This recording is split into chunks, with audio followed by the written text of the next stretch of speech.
Nikki LaDue morreu em julho de 2002, no Mississippi. Os investigadores disseram que ela estava morta há várias horas e rapidamente determinaram que era suicídio. Mas foi isso mesmo que aconteceu? Nesse episódio, eu vou te contar como um trabalho investigativo negligente pode ter permitido que um assassino permanecesse em liberdade.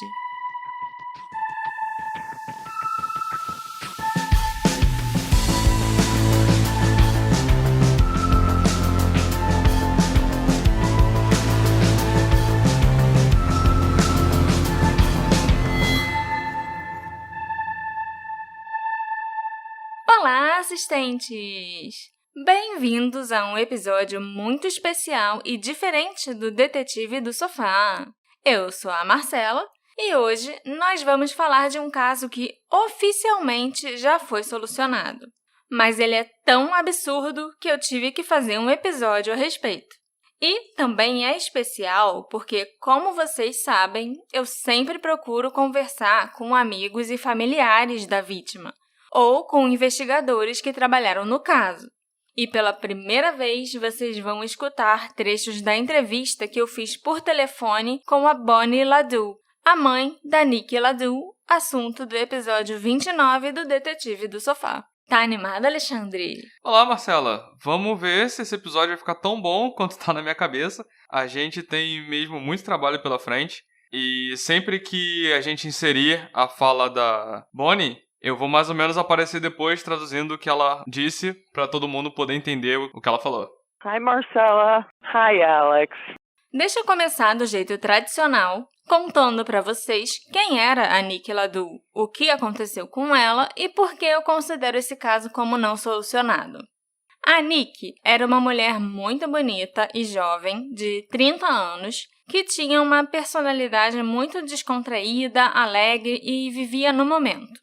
Ela era super extrovertida e uma pessoa muito querida por todo mundo que a conhecia.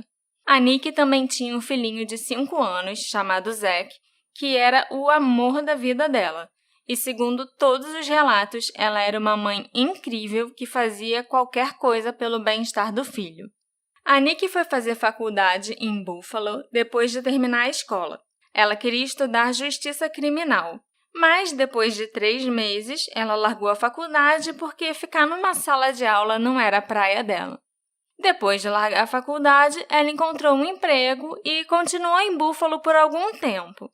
Eventualmente, ela se mudou para Nova York, onde ela conheceu e se apaixonou por Mike Williams, um dos seus vizinhos do andar de baixo.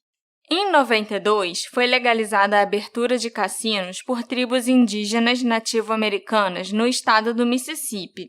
Mais de 30 cassinos abriram na região entre 92 e 95 e geraram milhares de empregos e movimentaram absurdamente a economia do estado. O Grand Casino tinha acabado de abrir e, com a promessa de um bom dinheiro em uma ótima área, a Nikki e o Mike se mudaram para o sul. Em 94, eles se casaram e menos de 3 anos depois, Nikki deu à luz a seu filhinho, Zack. E quando o Zack nasceu, não tinha nada mais importante na vida da Nikki do que o filho. Ele passou a ser a maior prioridade dela. Mas o estilo de vida de cassino já tinha meio que se enraizado no Mike, e ele também não estava pronto para ser pai. Ele ainda era bem irresponsável na época.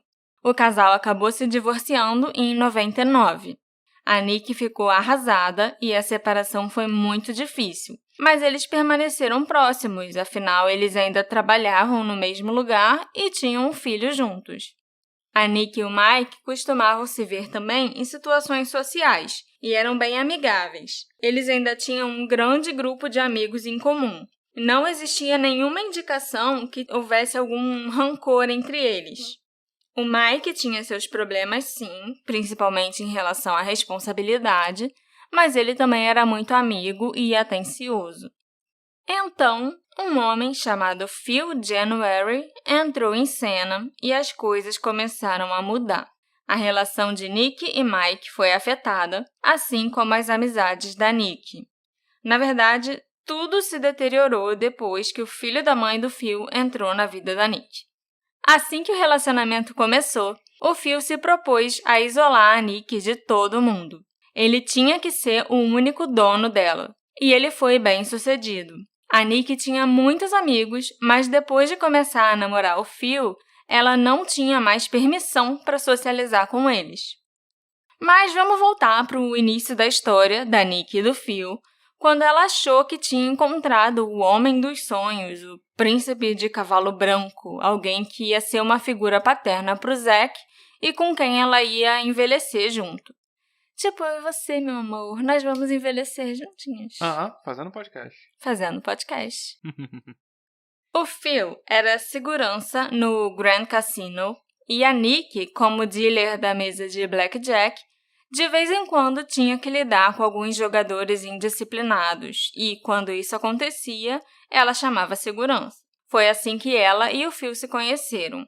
Ele ajudou a Nick a lidar com um jogador bêbado desrespeitoso e ela ficou impressionada com aquele homem bonito, mais velho e interessante, defendendo e resgatando ela daquela situação. Aí o Phil pediu o telefone dela e depois eles começaram a sair. A Nick aparentemente encontrou a felicidade com o Phil, que era 16 anos mais velho que ela.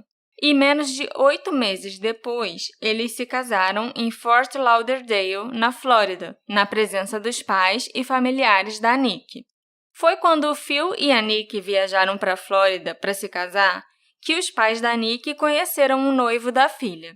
O Phil causou uma boa primeira impressão nos sogros. Ele falou sobre a carreira dele como segurança e o passado como policial no Texas.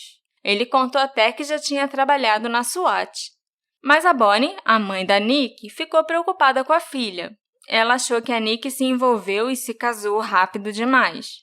Ela estava divorciada do Mike há menos de 1 ano e ela só conhecia o Phil há um pouco mais de 8 meses. A gente está há 9 anos juntos. E eu ainda não sei se eu te conheço tão bem assim.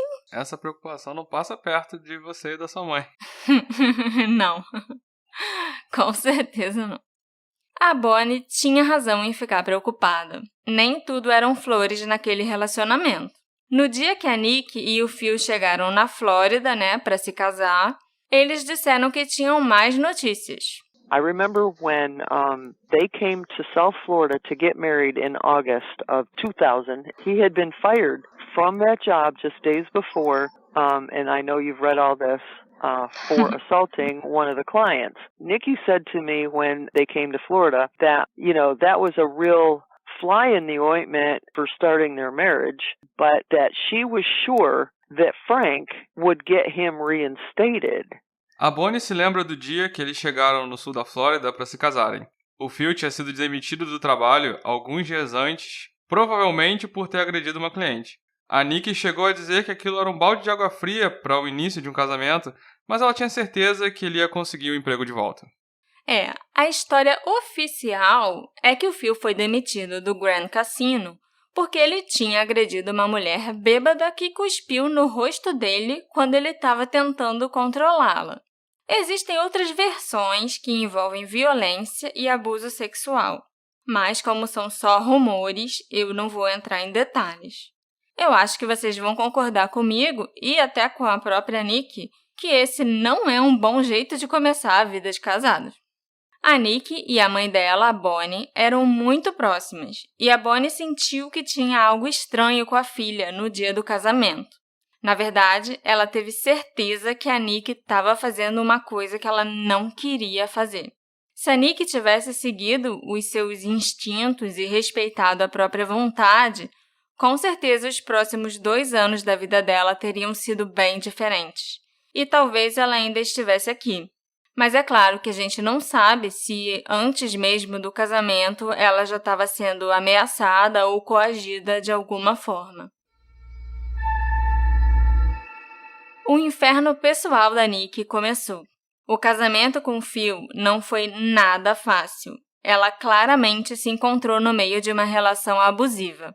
Era a Nick quem sustentava a casa e a família, já que o Phil perdeu o emprego na véspera do casamento e só conseguiu outro emprego mais de 1 ano depois. Então, ele passava o tempo todo dele controlando a Nick. I'm sure that there is no way that Nikki had any privacy whatsoever in email, in anything, because I learned who Phil was, and there was no way that he would allow that with her. I mean, I found a $20 bill in a makeup bag of hers, and I told her friend Amy about it, and she says, that's what Nikki used to have to do. She had to account for every nickel, every frickin' nickel. And so she would go to the store, and I forget how she did this, but something to do with the ATM. She would ask for an extra $20 back and hope that he was not checking if she was getting cash back, because he literally owned her. She had to account for everything. A Bonnie tem certeza de que a Nikki não tinha privacidade, nem e-mail, nem no celular. O Phil nunca deixaria ter essas liberdades. Depois que ela morreu, a Bonnie achou uma nota de $20 na necessaire dela. Ela chegou a perguntar sobre esse dinheiro a uma amiga da Nikki, a Amy, e essa amiga explicou que a Nikki era tão controlada que ela tinha que prestar contas ao marido de cada moedinha. Assim, a Nikki acabou criando um esquema para conseguir juntar uns trocadinhos quando ela achava que o marido não ia perceber, porque ele praticamente era o dono dela e tinha que ter tudo contadinho. No último ano da sua vida, a Nikki estava vivendo com o ciúme doentio do Phil. Vários amigos e colegas de trabalho dela disseram que o Phil tentava mantê-la sob controle. A personalidade da Nikki parecia estar mudando. Ela se tornou uma pessoa solitária, deprimida e com medo de socializar com os outros. Por algum motivo, a única pessoa de quem o Phil deixou a Nikki ser amiga foi uma mulher chamada Nancy Bird, que também trabalhava no cassino. E guardem esse nome, porque assim como o Phil, a Nancy vai ser uma das nossas pessoas de interesse. Nancy Bird. Vários colegas de trabalho da Nikki disseram, após a morte dela, que muitas vezes a viam chorando ou chateada. Uma amiga da Nikki, chamada Diane, contou para um investigador particular que a Nikki estava chorando um certo dia e disse para ela que ela era constantemente ameaçada pelo Phil e que ele deixava post-its colados pelo apartamento dizendo que ela era um pedaço de merda e uma vagabunda. Que horror! Entre outras coisas, né? Porque isso aí é só um pequeno exemplo do que ele deixava de bilhetinhos carinhosos para ela.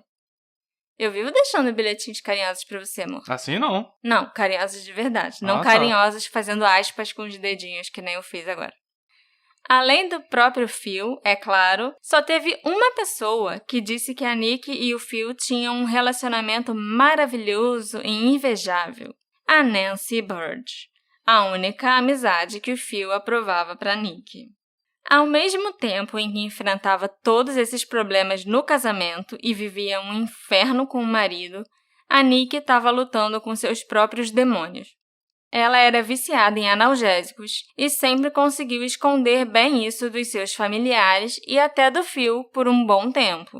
Eu acho até bem triste isso de vício em analgésico, porque a pessoa geralmente se machuca e é receitado um analgésico que costuma ser altamente viciante, e aí a pessoa acaba viciada sem querer. Isso aconteceu com a Nikki. Ela ficou viciada em analgésicos depois que ela fez uma cirurgia para botar silicone nos seios. E aí o médico receitou o analgésico e ela acabou se viciando.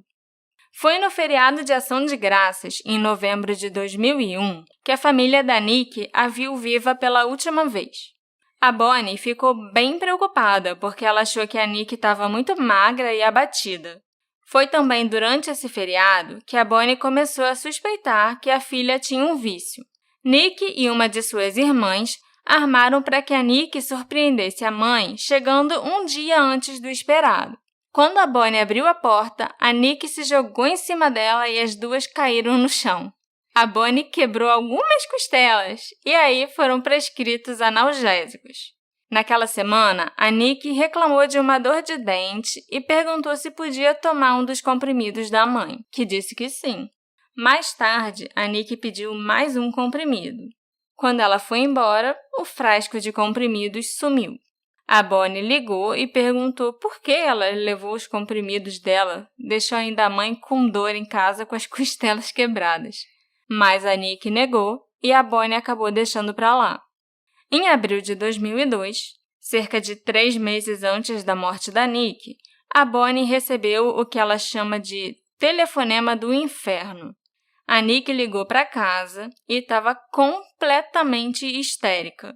A Bonnie perguntou o que estava acontecendo e ela disse: "Mãe, eu sou uma viciada em drogas." E enquanto a Nick falava, ou tentava falar, com a mãe, o Phil gritava obscenidades para ela, xingava a Nick de várias coisas horríveis e a acusava de ser uma prostituta e coisas ainda piores. O que levou a esse telefonema do inferno foi a Nick ter ido a uma festa na noite anterior, depois de ter saído do trabalho. Segundo o Phil, mulheres casadas não vão a bares. Mulheres casadas respeitam o marido, prestam contas do seu dinheiro e não saem com colegas de trabalho. Tá aí a explicação de por que eu estou com o Alexandre há 9 anos e nós nunca casamos. Eu não quero ser uma mulher casada.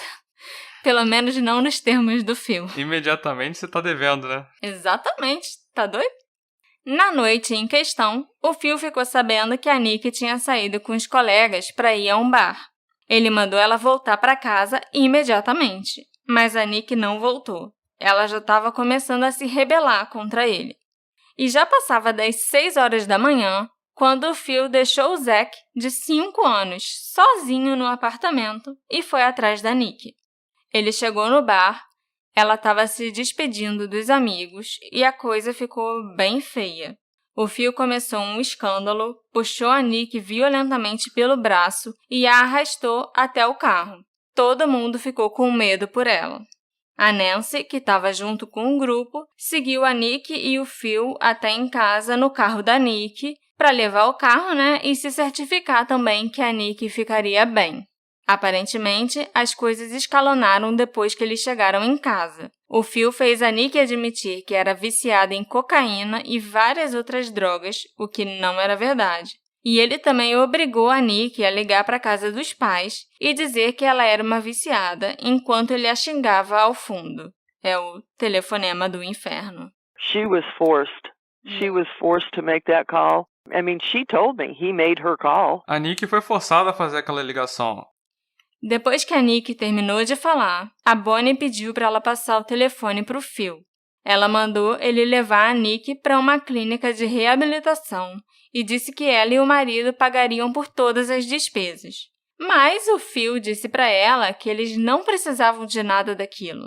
Não precisavam da ajuda deles porque ele e a Nick podiam lidar com os próprios problemas sozinhos e desligou com raiva. Eu acho que o Phil queria de verdade é que a Bonnie e a família se virassem contra a Nick, dessem as costas para ela. Isso é uma coisa que o abusador geralmente quer, isolar a vítima de todos os amigos e da família, e se conseguir colocar todo mundo contra ela, melhor ainda.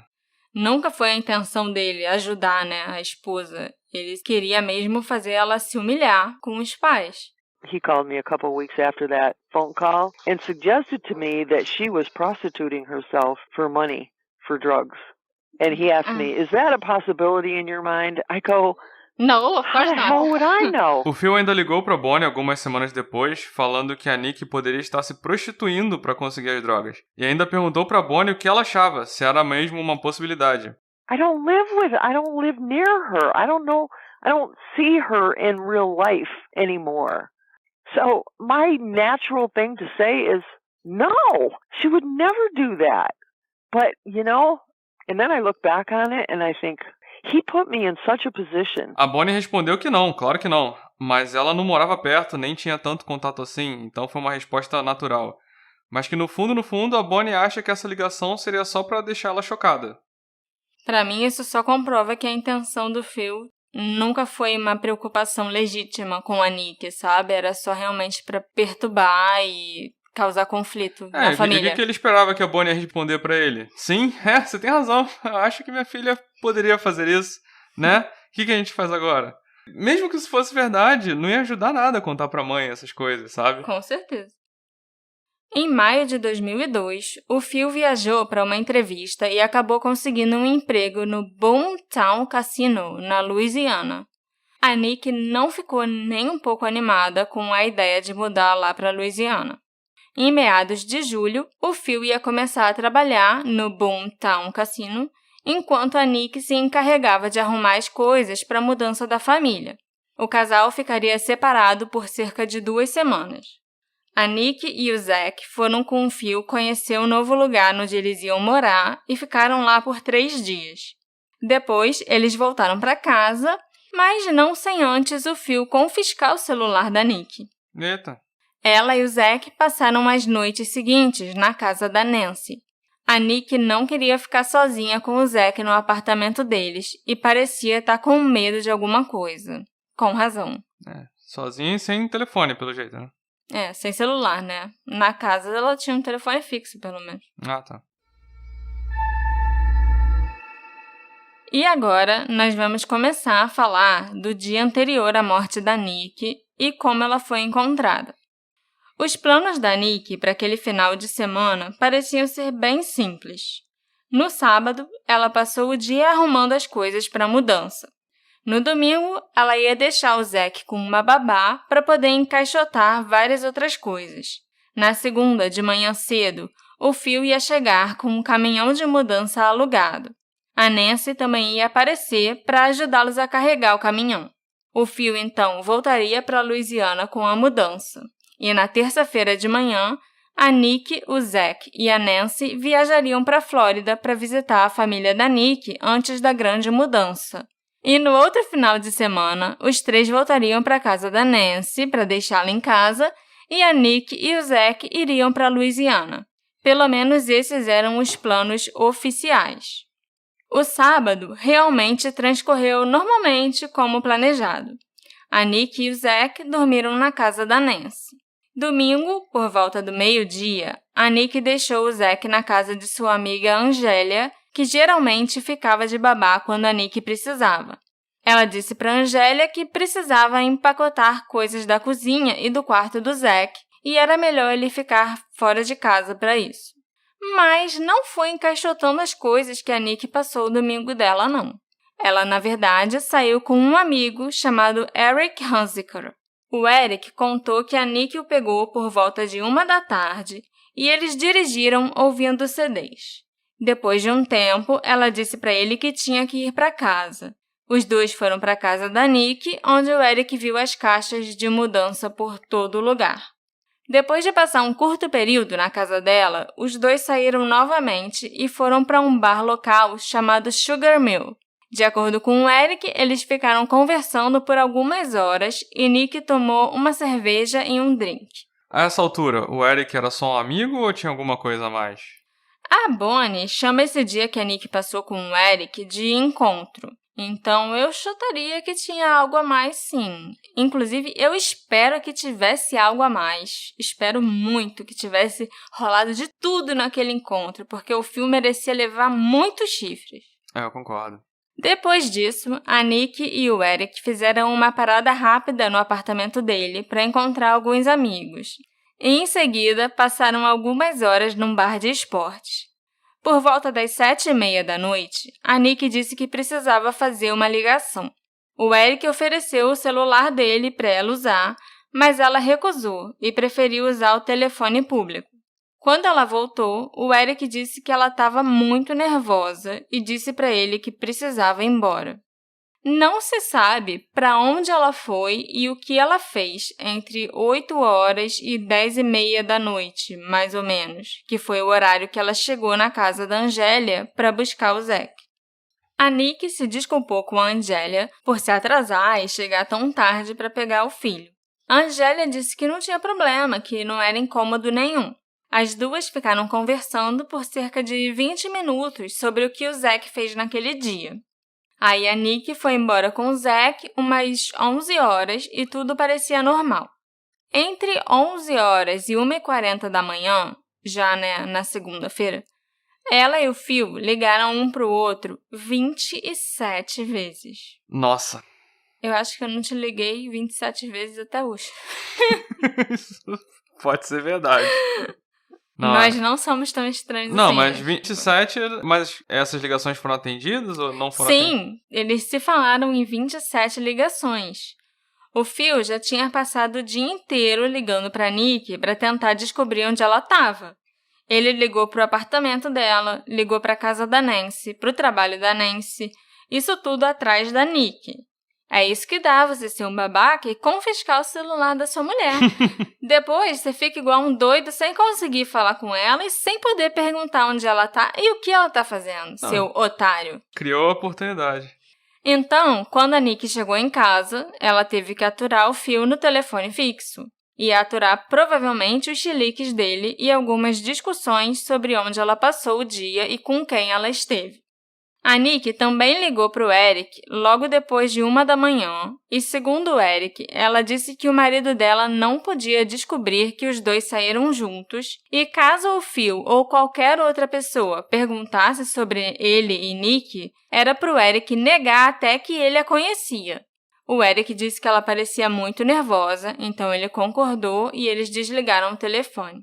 Como o Phil já tinha ligado até para o trabalho da Nancy para saber se ela sabia onde estava a Nikki, a Nancy ficou preocupada e saiu do trabalho mais cedo naquele domingo. She had gotten a phone call at work from Phil, and he was frantic. He couldn't find Nikki. And so she said she got out of work early and went home, and it was like 1 o'clock in the morning. And she said she tried to call Nikki. Now, the condo phone records do not show that she tried to call Nikki at that time, but that's what she told me.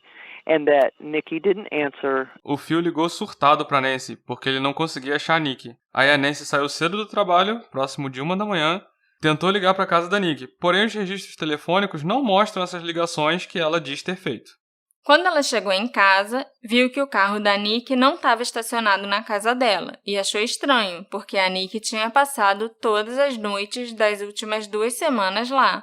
Ela resolveu ir até a casa da Nikki, que ficava a 20 minutos de distância, para ver se estava tudo bem. And so she said, I started to really get worried, and I decided that I was going to just run over there. And she lived about 20 minutes away.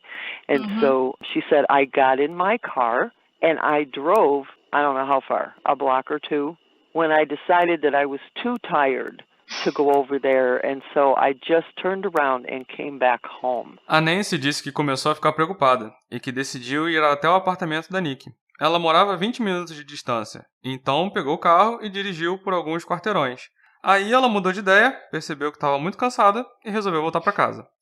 No dia seguinte, por volta das 9h30 da manhã, a Nancy foi para a casa da Nikki.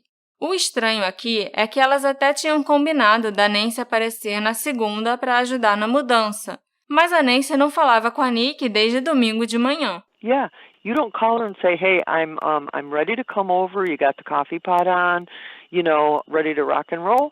No, she never makes a phone call. Never. She just goes over there. A Nancy nem ligou para a amiga para dizer, ei, já tô pronta para ir aí te ajudar. Vai se aprontando e fazendo café pra gente trabalhar. Ela nunca ligou, simplesmente foi para casa da Nikki. Segundo o relato da Nancy para a polícia, ela chegou no condomínio, estacionou, subiu para o apartamento e bateu na porta. O Zack foi quem abriu e a deixou entrar. Ele disse para Nancy que a sua mãe estava dormindo. A Nancy estranhou um pouco, mas foi até o quarto da Nikki, que não estava lá dormindo, não. A Nancy, então, diz que ela procurou por Nikki 2 vezes no apartamento todo e não a encontrou. It was a small apartment. It was a little 2-bedroom condo. Yeah. I mean, it was the most absurd thing for her to say, and yet nobody questioned it. Era um apartamento pequeno, então seria a coisa mais absurda ela dizer que não conseguiu encontrar a Nikki. Mas, por algum motivo, ninguém questionou isso. O único lugar onde a Nancy não procurou por Nikki foi na varanda. E era na varanda onde a Nikki passava a maior parte do tempo quando ela estava em casa, porque ela era fumante e gostava de ficar fumando lá fora. E a Nancy com certeza sabia disso, porque ela própria passava muito tempo na varanda conversando com a Nikki. É muito estranho que ela diga que nunca foi procurar na varanda, sabe? Ah, eu procurei no apartamento todo 2 vezes. Se você não procurou na varanda, você não procurou no apartamento todo. Exatamente. Eu, hein? No lugar que ela mais fica, né? Tipo, a varanda é parte do apartamento, gente.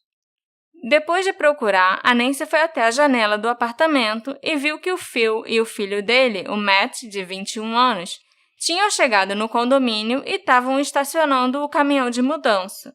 A Nancy, então, gritou para o Phil pela janela. Ah, a Nick tá aí com você? Ela não tá em casa. O Phil disse que o carro dela estava estacionado ali, então ela tinha que estar em casa. Ele e o Matt subiram e entraram no apartamento. Um dos primeiros lugares onde o Phil foi olhar foi a varanda, e foi lá que ele encontrou o corpo da Nick. Nick LaDue estava sentada numa cadeira com um ferimento à bala na cabeça do lado direito. A perna direita dela estava levantada. O joelho estava apoiado pela mesinha da varanda. A perna esquerda estava para baixo, normal, na cadeira. A arma estava na cadeira, entre as pernas da Nick, com a perna esquerda dela parcialmente em cima da arma. As mãos da Nick estavam entrelaçadas em seu colo. Na mesinha, em frente a ela, havia o maço de cigarros de Nick, Marlboro Medium 100, com o isqueiro dela. Do outro lado da mesinha, tinha um maço de Marlboro regular, o clássico, com um outro isqueiro. No centro da mesinha, tinha um cinzeiro cheio de bitucas de cigarro e um telefone sem fio coberto de sangue.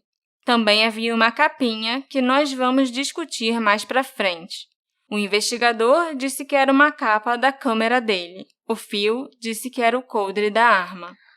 Duas coisas importantes para chamar a atenção você falou que o telefone estava coberto de sangue, Isso. Mas era só o telefone. Só o telefone. A mesinha não estava com sangue nem nada. Não. E outra coisa, que também pode ter passado desapercebido, é que ela estava com os dedos entrelaçados. Sim, ela estava, dando as mãos, assim, sobre o colo dela. Depois de ter se matado. Aham. Ok. E a arma estava embaixo da perna dela também. Isso é outra coisa muito esquisita.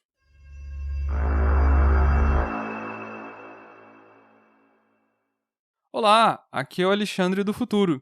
Se vocês olharem o tempo do episódio no player de vocês, vão perceber que ele já está acabando. Pois é, a gente precisou dividir esse episódio em duas partes. Eu sei, eu sou igual a vocês e também odeio quando, por exemplo, eu tô assistindo uma série e a temporada acaba sem terminar a história, num cliffhanger.